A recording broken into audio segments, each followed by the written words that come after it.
সবাই কেমন আছেন গরমে বলুন। আচ্ছা, অবস্থা মনে হচ্ছে সব যেন পুড়ে যাচ্ছে সব দিক দিয়ে। আর কলের জল তো মনে হচ্ছে যেন গিজার দিয়ে নামছে, এমন খারাপ অবস্থা। তো এখন কিছু আর করার নেই। আমি এখন ভাবছি কত তাড়াতাড়ি করে রান্না বান্না সেরে ঘরে চলে যাব, কারণ গরমটা মনে হচ্ছে আমার আজকে মানে কালকে আজকে একটুখানি বেশি, যার জন্য কষ্টটাও খুব বেশি হচ্ছে। আর এত মানে তাপ লাগছে না সব সময়, যে খুব কষ্ট লাগছে, ভাল লাগছে না। আর আগুনের ধারে মনে হচ্ছে যেন সবসময় আরও বেশি গরম। স্বাভাবিক যেটা হয়, কিন্তু সেটা তো বললে চলবে না। বাড়িতে তো খাবার দাবারের ব্যবস্থা, পেট পুজো, অন্তত পেটে দুটো ভাত দেওয়ার ব্যবস্থা তো করতেই হবে। আমি কেন, সবাই করছে। তো যাই হোক, আজকে একটু টক ডাল করবো। আর এই গরমে টক ডালটা খুব ভালো লাগে।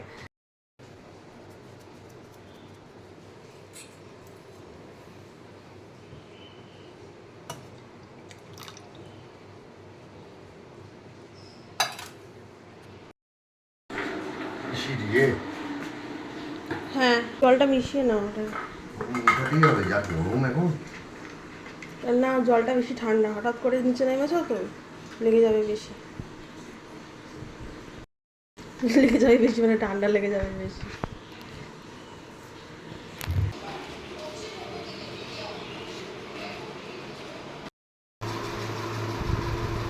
এখন আর দেখানোই যায় না, নিচে এলে তবে একটু দেখা হয় তো।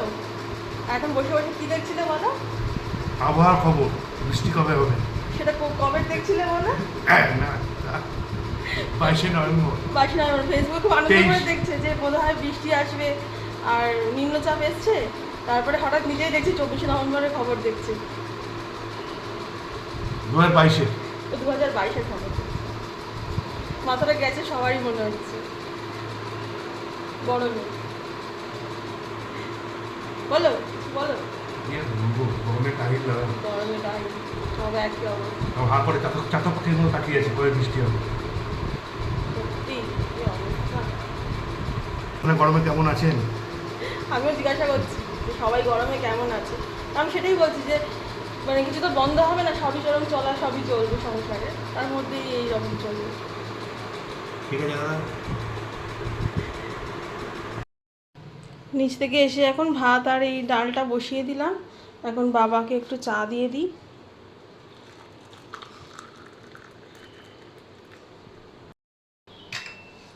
নিচে গেলে কিছুক্ষণ দাদার সাথে একটু কথা টথা হয়, তারপরে গল্প টল্প করে তারপরে একটু ওপরে আসি। এখন বাবাকে চাটা দিতে যাচ্ছি, আর যার সাথেই দেখা হচ্ছে শুধু গরম আর গরম, গরমের গল্প, আর কিছু নেই। আমি টেবিলে রাখি নাকি? টেবিলে রাখবো?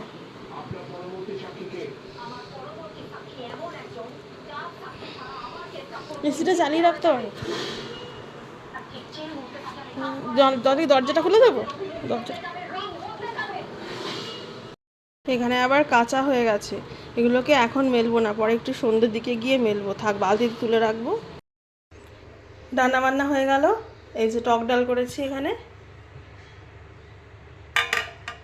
আর এখানে একটু কুমড়োর ছেচকি করেছি, সাথে একটু রসুন ফোড়ন দিয়েছি লঙ্কা দিয়ে, আর গরম আছে এখনো। আর এই যে মাছগুলোকে নুন হলুদ মাখিয়ে রেখে দিয়েছি, এগুলো সব খাওয়ার আগে ভাজা করব। আর এখানে তো ভাত হয়ে গেছে। মেয়ে স্নান করছে, মেয়েকে স্নানে পাঠিয়ে দিয়েছি। নিয়ে বেরোলে আমিও যাবো, একটু বসে নিই।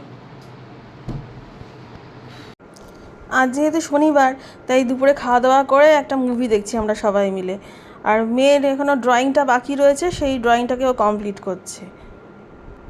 এমনি মুভিটা সম্পর্কে আমার কোনো আইডিয়া ছিল না, কর্তামশাই চালালো, কিন্তু মুভিটা বেশ ভালো, খারাপ লাগলো না।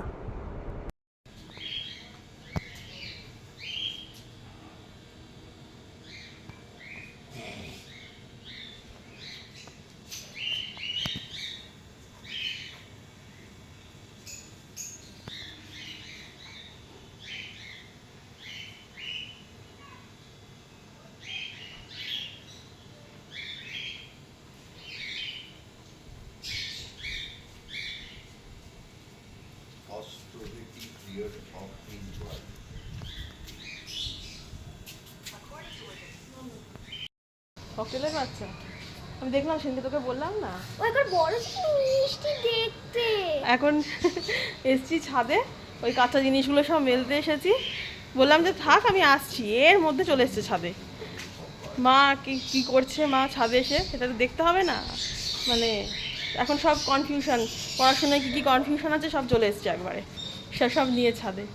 তারপরে ওগুলো মেলে দিলাম, এখন ছাদে একটু হাওয়া দিচ্ছে। এই যে গাছের পাতা নড়ছে, বেশ ভালোই হাওয়া দিচ্ছে, যেন খুব একটা কষ্ট হচ্ছে না এখন। তাই এখন এই ছাদে একটু ঠিক আছে, একটু ঘুরে নে, আর তো কোথাও বেরোচ্ছে না, বিকেলবেলায় ঘরের মধ্যেই রয়েছে। তাই ঠিক আছে, একটু পড়াশোনা করছে না, এখন ঘোর একটু ছাদে। এই যে পাখির ঘরে ঢুকেছে, সারা দুপুরবেলায় পাখির ঘরে ঢুকে আছে, ওর কোনো গরমের ব্যাপার। আর এখানে রয়েছে ওর বাবা,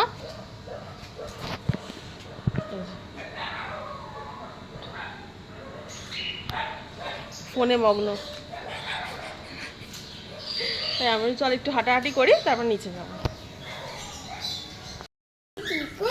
আর এই যে মাম্মাম বারবার ছাদে আসছে না, তার মেন অ্যাট্রাকশন হচ্ছে এখন ইনি। দেখুন অবস্থা, এই যে বাবা মা বসে আছে। না বাবা মা না তো, কোথায় গেল? ওর ইয়েটা মানে হাড়িতে ও হাড়িতে ঢুকে গেছে, তাই তো। আমি পাশেরটাকে দেখে ভাবছি যে বোধহয় একসাথে বসে আছে। দেখুন সমানে, ও ওই তো মা না বাবা, ওই যে লেজ বার করে রয়েছে হাড়ির মধ্যে, ভেতরে ঢুকে আছে। আমি না দেখে মা বাবা ঠিক বুঝতে পারি না, আমার কর্তা মশাই যতটা ভালো বুঝতে পারে, আমি অতটা বুঝতে পারি না। যাই হোক, তোমার নাম কি? তোমার ইনি নাম? হচ্ছেন সারাক্ষণ এসে এই খাঁচার সামনে বসে থাকে, আর একে দেখতেই মাম্মাম বারবার করে আসে। খুব মিষ্টি দেখতে। শুধু বেরিয়ে পড়বে হাড়ির থেকে আর নিচে এসে বসে থাকবে। হাওয়া খাচ্ছ মা, হাওয়া খাচ্ছ? দেখি মানে চটকি শুনছো, এটা বাবা না মা? হাড়ি বলতে কেন? হাড়ির মধ্যে মা। হাড়িতে মা, ওটা বাবা না? আমি বললাম তো তুমি ভালো জানো। তা ও হাড়িতে গেছে কেন? ডিম দিয়ে দিয়েছে ও। আবার ডিম দিয়েছে? ও আর ঢুকেছে দেখো ওর মধ্যে। এখন ওকে বাবাই খাওয়ায় বেশি। আচ্ছা আচ্ছা, ওই জন্য। রে তুই কি করছিস? বাবা ঝগড়া করে দেখো, ঝগড়া হয়েছে, ঝগড়া। আজকে ভয় না না, ভয় সবগুলো পায় না এর মধ্যে। এগুলোর মধ্যে যারা ভয় পায় না তাদেরকে সার্টিফিকেট দেবে। চলে চলে মা চলে, গরম প্রচন্ড মা। আচ্ছা সই আয় আয় ও বকালে মা, চলে আসো, নিচে চলে যাচ্ছি, বাবা চলে যাচ্ছে। আবার ধরেছিস, এবার পড়ে যাবে দেখিস। ও পড়বেই না। আয় মা চলে আয়, বাবা চলে গেছে কিন্তু নিচে। রান্নাঘরের সব কাজ বাজ হয়ে গেছে, সব কিছু মিটে গেছে। এবার রান্নাঘরে ঝাঁপ বন্ধ করব, দাদা থাকে আর কি। খাওয়া দাওয়ার পরে আরও তো কিছু জিনিসপত্র থাকে যেগুলো আমার সব ভিজিয়ে রাখতে হয় রাতের জন্য, সব কিছু করে রাখতে হয়। তো সেগুলো সব হয়ে গেছে, দই টই পাতা হয়ে গেছে।